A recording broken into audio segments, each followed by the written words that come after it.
Our next topic is learning factors, language learning factors. The study of second language acquisition broadly covers areas or domains ranging from purely linguistic or cognitive models to social and interactionist model.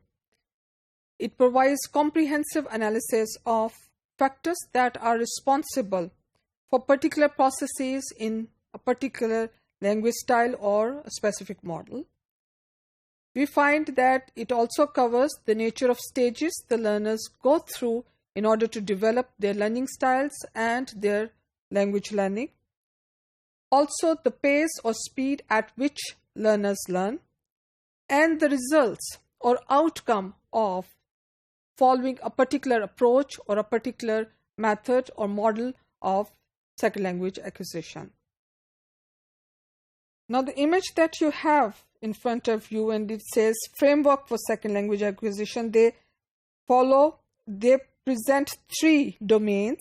You have the cognitive domain, then you have the linguistic domain, and then you have the affective domain. Now, looking at the cognitive domain, you see it covers the universal learning principles, first language acquisition, which takes into account the age factor, then the cognitive variables, which are the styles and strategies that the cognition goes through or follows. Then you have the linguistic domain, where you find the contrastive analysis, which is the interference aspect, error analysis, that takes us to the study of interlanguage, and then communicative competence. We also have the affective domain, where the focus is on the intrinsic side, the factors or the affective factors which are responsible in strengthening or weakening any form of language acquisition. That's basically internal. And then extrinsic side, where we have the socio-cultural variables which are responsible in the processes of developing a particular model. This takes us to the discussion of learning factors, and they are divided into two types of factors. One is internal factors and the other one is the external factors. The internal factors include age, personality, motivation, and in this particular aspect we are referring to motivation which is intrinsic, experiences, cognition, and native language phenomena. We have external factors. They include culture and status, motivation which is extrinsic, access to native speakers, curriculum, and instructions. Let's discuss all these factors individually. Looking at the external factor, where we see the culture and status play a very important role, and it's believed that there is some evidence that students in situations where their own culture has lower status than that of the culture in which they are learning language make slower progress.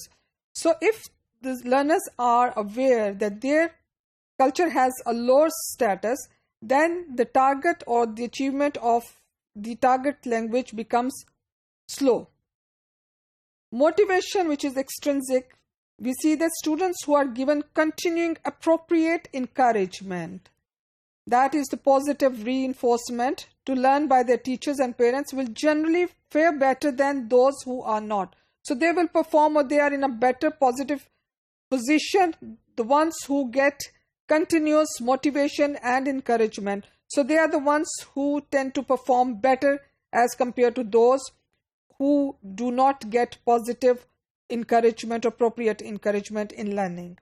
Access to native speakers. This is the opportunity to interact with the native speakers, both within and outside of the classroom, is a significant advantage. So this factor, where the learner can have access to the native speakers, can contribute positively in the development of his or her learning skills or proficiency skills. Then we have curriculum.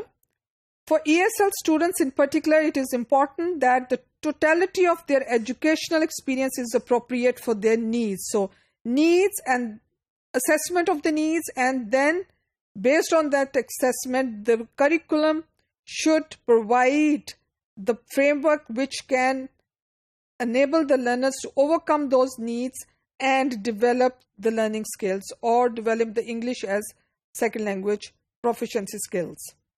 Instruction again. Clearly, some language teachers are better than others at providing appropriate and effective learning experience for the students in the classroom. These students will make faster progress where there's a provision of appropriate effective learning experience. The same applies to mainstream teacher. For example, if the science teacher is aware that she is too responsible for the students' English language development, then he or she would also make certain accommodation and will contribute to their linguistic development. So that teacher or subject teacher, if he or she is aware that through instructions they can contribute in the development of the language skills, they would also incorporate the linguistic development or the linguistic development process in teaching of their particular subject as well. Now we will see the internal factors. Age is a very important internal factor where it is understood that children who have solid literacy skill in their own language are the ones who tend to perform well when acquiring a new language. Motivated older learners can also be very successful as far as the acquiring of a new language is concerned. Personality is another factor, and it's been observed that learners who are introverted or anxious, they tend to learn slow because they are more shy and they have some kind of complex as compared to more outgoing students who will not worry about mistakes and they will keep on doing practice to achieve a desired proficiency level. We also have the motivation, and over here we are talking about the intrinsic motivation which comes from within, and it says that learners who enjoy language learning and take pride in their programs will do better than those who don't. Then we have the experiences that learners who have acquired general knowledge and experience are in a stronger position to develop a new language. Cognition in terms of something where intelligence is involved, it seems that students with greater cognitive abilities will make the faster progress. Native language. Students who are learning a second language which is from the same language family as their first language in general, a much easier task than those who are not. For example, Dutch child will learn English more quickly than the Japanese child because the Dutch language has the same language family which the Japanese language does not have.